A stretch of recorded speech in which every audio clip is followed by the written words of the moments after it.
जय हिंद साथियों। आज आपको हम बताने वाले हैं विद्युत धारा।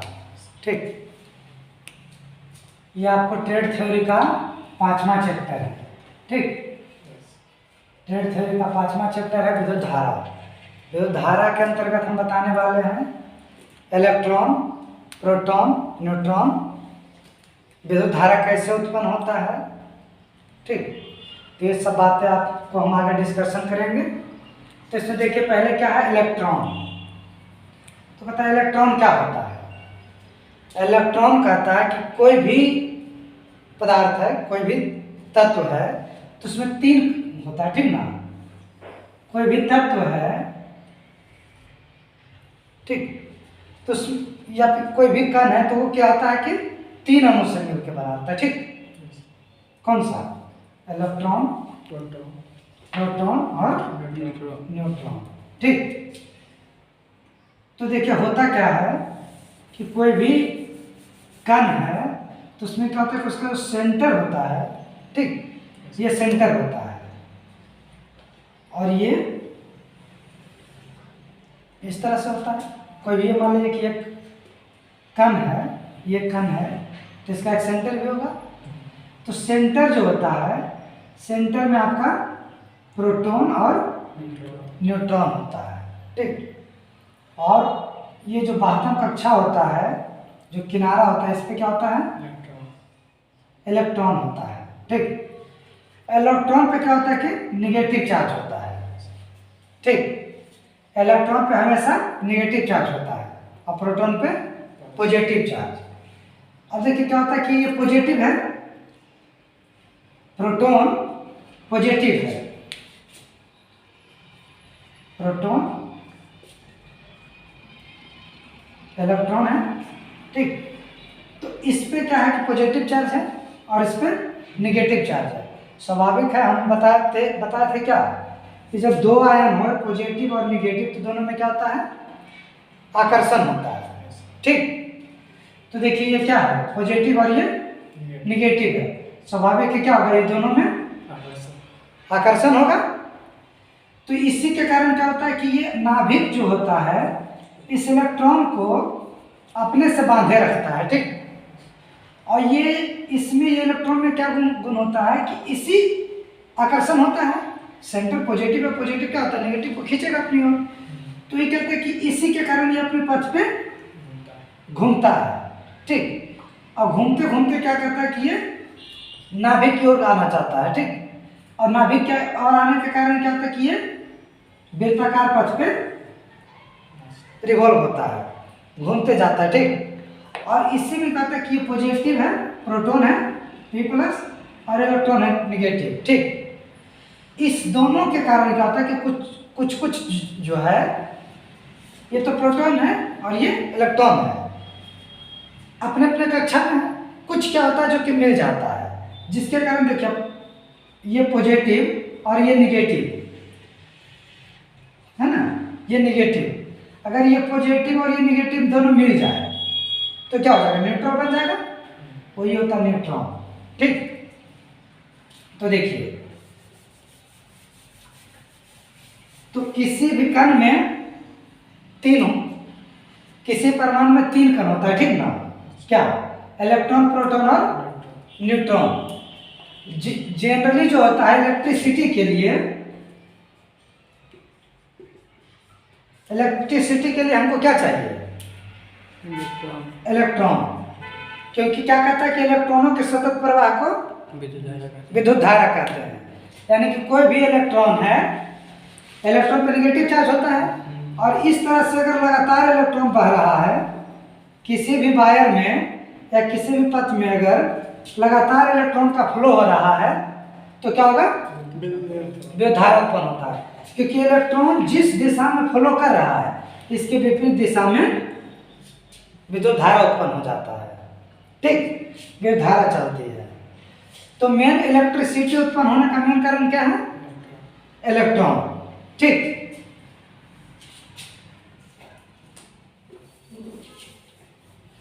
तो इसलिए किसी भी परमाणु में क्या होता है? इलेक्ट्रॉन, प्रोटॉन और न्यूट्रॉन। हमको किससे काम है? इलेक्ट्रॉन से। तो इसलिए सिर्फ हम ये बताना चाह रहे थे कि कोई भी परमाणु होता है, सबसे छोटा क्या होता है, तत्व का सबसे छोटा कण परमाणु, ठीक। पर उसके अंदर क्या होता है कि 3 कण होता है, इलेक्ट्रॉन, प्रोटॉन, न्यूट्रॉन। हमको काम किससे है? इलेक्ट्रॉन से। तो प्रोटॉन न्यूट्रॉन का बात खत्म करते हैं, ठीक। तो अब हम लोग क्या लिख देंगे? इलेक्ट्रॉन किसको कहते हैं? किसी परमाणु में उपस्थित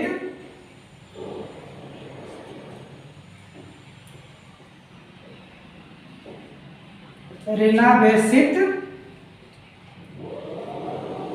कण को इलेक्ट्रॉन कहते हैं, ठीक। अब हम समझ गए कि किसी परमाणु में उपस्थित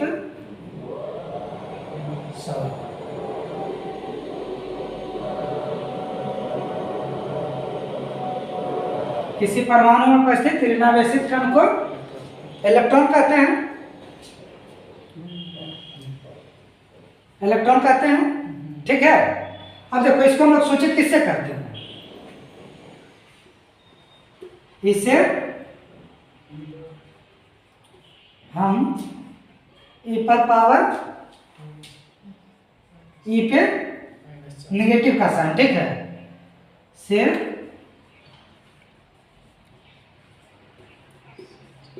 सूचित करते हैं, ठीक। क्योंकि क्या बोला कि ऋणावेशित कण है तो इसको हम लोग इससे सूचित करते हैं, इस पे ये ऋणात्मक का साइन दे दिए, ठीक। इसको हम लोग क्या बोलते हैं? ऋणावेशित। ये आयन है, ये जो नेगेटिव है ये आयन है, तो इससे हम लोग क्या ई से सूचित करते हैं, ई का माइनस आयन, ठीक, से सूचित करते हैं। अब देखिए, अब इलेक्ट्रॉन का कुछ अपना आवेश भी होता होगा, है ना? तो देखिए इलेक्ट्रॉन का आवेश कितना होता है? 1.6 इलेक्ट्रॉन पर आवेश कितना होता है? 1.6। ई बराबर 1.6 गुने 10 पर पावर -19 क्या? कूलम, ठीक है। देखिए यही इलेक्ट्रॉन और प्रोटॉन में दोनों में क्या होता है कि आवेश का मान जो होता है सेम होता है, इसलिए जब दोनों मिलता है तो न्यूट्रल हो जाता है।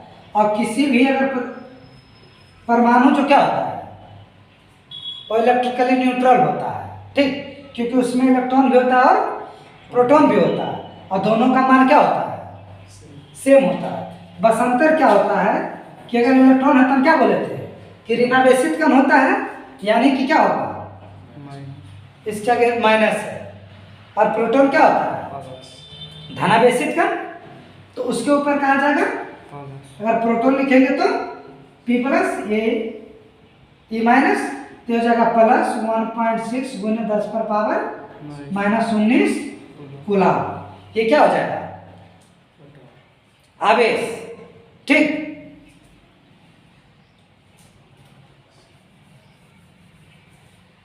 अब देखिए क्या हो जाएगा, इलेक्ट्रॉन का कुछ भार भी होगा 1.6 कुछ करते हैं,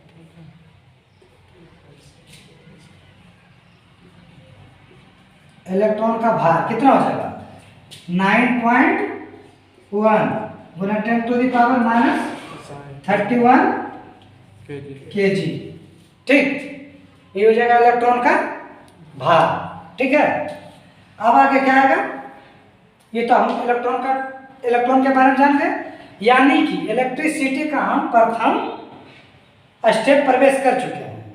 इलेक्ट्रिसिटी में हम कदम रख चुके हैं, क्योंकि जिससे उत्पन्न होता है उसके बारे में जान गए, ठीक ना, कि उत्पन्न किसके कारण होता है? इलेक्ट्रॉनों के सतत प्रवाह के कारण विद्युत धारा उत्पन्न होता है। अब क्यों उत्पन्न होता है भाई? क्योंकि इलेक्ट्रॉन पर ऋणावेशित आवेश होता है, जिसपे कि आवेश का मान -1.6 में 10⁻⁻19 कूलाम होता है।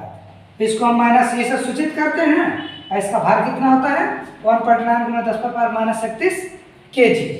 अब क्या होता है, ये तो इलेक्ट्रॉन होगा, लेकिन इलेक्ट्रॉन में भी क्या होता है, एक मुक्त इलेक्ट्रॉन होता है, ठीक। इसको भी आप लिख लीजिए, है ना। फ्री इलेक्ट्रॉन, मुक्त इलेक्ट्रॉन। अब मुक्त इलेक्ट्रॉन क्या है, अब तो हमें बता दिए कि इलेक्ट्रॉन क्या है, एक ऋणावेशित कण है जो कि क्या करता है कि किसी परमाणु के बाह्यतम कक्षा में रहता है, ठीक। बाह्यतम कक्षा जो रहता है, जो भी कक्षा रहता है, नाभिक के चारों बगल इलेक्ट्रॉन घूमता है। लेकिन अब कहता है मुक्त इलेक्ट्रॉन क्या होता है, इलेक्ट्रॉन में भी मुक्त इलेक्ट्रॉन। तो देखो मुक्त इलेक्ट्रॉन क्या होता है, इस तरह का फिर हमें स्ट्रक्चर बना लिए। ये क्या होगा, नाभिक पॉजिटिव, ठीक है। पॉजिटिव में क्या होता है, प्रोटॉन और न्यूट्रॉन, ठीक। अब ये कक्षा हो गया।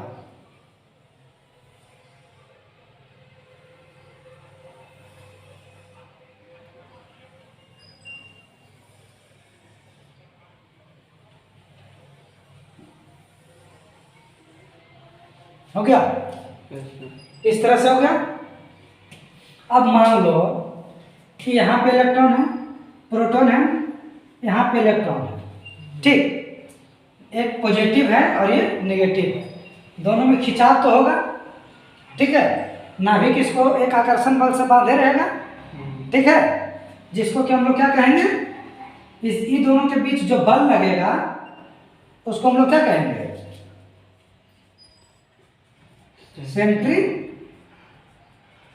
सेंट्रीपिटल फोर्स, ठीक। सेंट्रीपिटल फोर्स, ठीक ना, यानी कि अभिकेंद्रीय बल,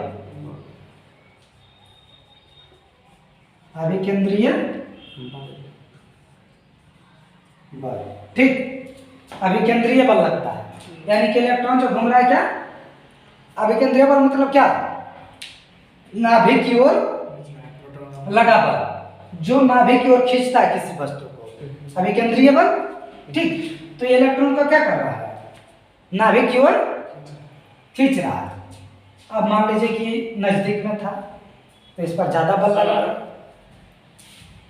हाँ सर देखो क्या बता रहे थे कि प्रोटॉन है, ठीक ना, पॉजिटिव है और ये नेगेटिव है, ठीक। प्रोटॉन पे पॉजिटिव पावर होता है, इलेक्ट्रॉन पे नेगेटिव पावर होता है। अब चूंकि हम जानते हैं कि नेगेटिव आयन और पॉजिटिव आयन अगर दोनों क्या है, अपोजिट आयन है, तो क्या होता है, आकर्षण होता है, ठीक। तो क्या करेगा कि प्रोटॉन है और ये इलेक्ट्रॉन है, इस पे नेगेटिव है, इस पे पॉजिटिव है, तो क्या करेगा कि इलेक्ट्रॉन को अपनी ओर खींचेगा। इसी के कारण क्या होता है कि इलेक्ट्रॉन जो होता है वो नाभिक के चारों ओर चक्कर लगाता है। अब बात मान लो कि तुम ये मान लो कि यहाँ तुम खड़ा हो, ठीक, यहाँ हम खड़े हैं, ठीक, और हमारा हाथ तुम पकड़े हुए हो, तो दोनों का क्या कर रहे हैं, डायरेक्टली एक दूसरे का हाथ पकड़े हुए हैं, नजदीक में है, दोनों के बीच क्या है, ज्यादा बल लग रहा है, टाइटली पकड़े हुए एक दूसरे का।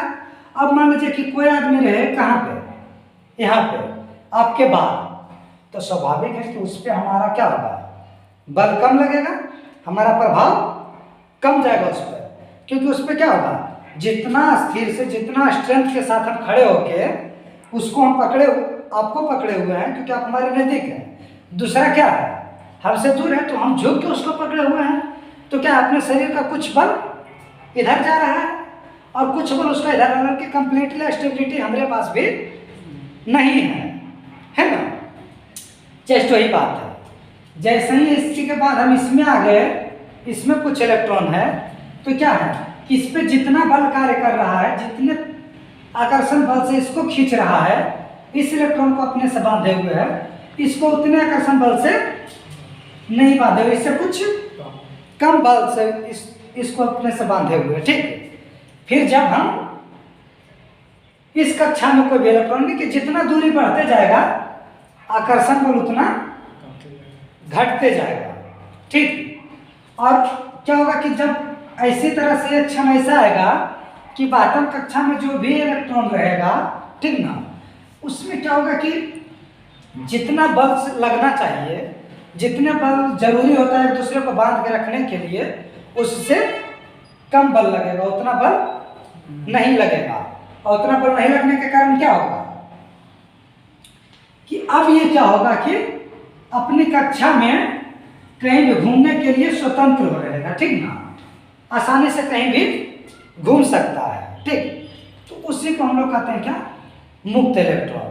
यानी कि जो क्या हो सकता है कि नाभिक के बिना दबाव के, है ना, यानी कि नाभिक का बल जिस पे पूर्णता सक्रिय ना हो, ठीक है, और वो स्वतंत्र विचरण कर सके, अपनी कक्षा में स्वतंत्र रूप से घूम सके, उसी को हम लोग क्या कहते हैं, मुक्त इलेक्ट्रॉन। ठीक। अब मुक्त इलेक्ट्रॉन क्या समझे बताइए। मुक्त इलेक्ट्रॉन का हम लोग ये समझे कि किसी परमाणु की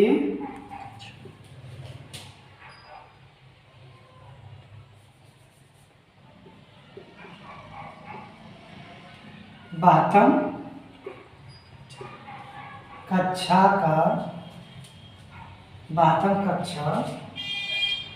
में उपस्थित वह इलेक्ट्रॉन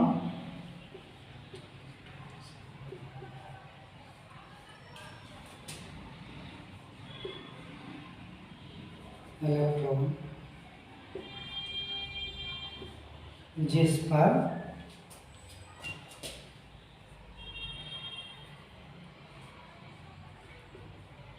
नाभिक का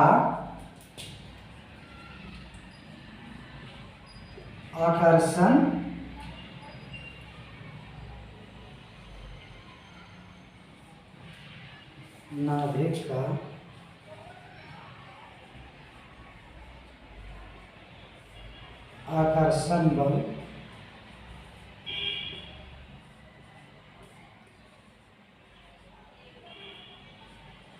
पूर्णतः कार्य नहीं करता है, और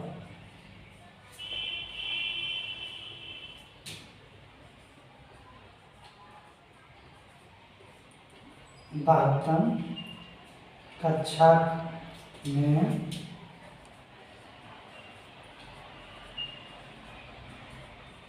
उपस्थित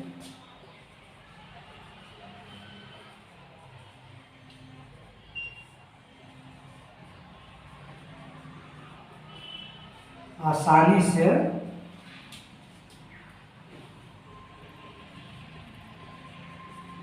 अपनी कक्षा में गति करते हैं। ठीक। मुक्त इलेक्ट्रॉन कहलाते हैं।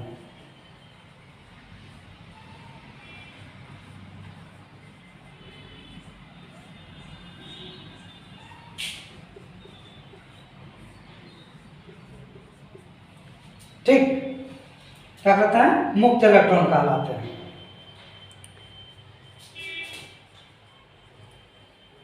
यही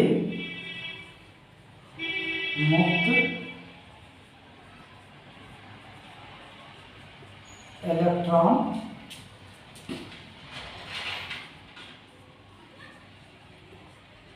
विद्युत धारा